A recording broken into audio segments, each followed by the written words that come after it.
ప్రియమైన దేవుని బిడ్డలారా, ఎలా ఉన్నారు? గతించిన దినమంతా కూడా మరి ఆయన రెక్కల నీడలో మనందరికీ ఆశ్రయం ఇచ్చి కాపాడి నడిపించి పోషించిన విధానాన్ని బట్టి మరొక నూతనమైన దినాన్ని మన బ్రతుకుల్లో అనుగ్రహించాడండి. మరి నిన్నంతా చర్చిలో గడిపారండి. మరి ప్రతి దినము ఆయన ఆవరణలో గడిపితేనంటండి మనకి ఒక దినము గడుపుట 1000 దినాల కంటే శ్రేష్టం అంటండి. మరి ఆ విధంగా మనము ఆయన ఆవరణంలో గడపాలని మరి దేవుడు మనల్ని కోరుకుంటున్నాడండి.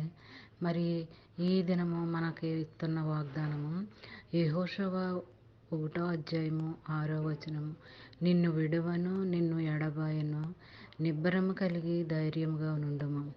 బిడ్డలారా, మరి ఈ వాగ్దానము ఈ దినమంతా ఎత్తి పట్టుకుని ప్రార్థన చేయాలని మనస్ఫూర్తిగా నేను కోరుకుంటున్నానండి. మీరు కూడా ప్రార్థన చేయండి.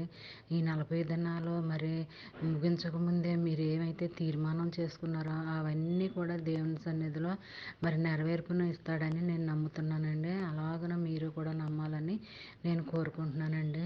మరి ఏది ఏమైనప్పటికీ మరి దేవుడు ఈ వాగ్దానము మనకి ఎంతో మరి ఆదరణకరంగా వాగ్దానాలు ఉంటాయండి. మరి నిన్ను విడువను, నిన్ను ఎడబాయను అని అంటున్నాడండి. దేవుడు ఎప్పుడు మనల్ని విడవడండి. మరి నిబ్బరం కలిగి ధైర్యంగా ఉండమంటున్నాడండి.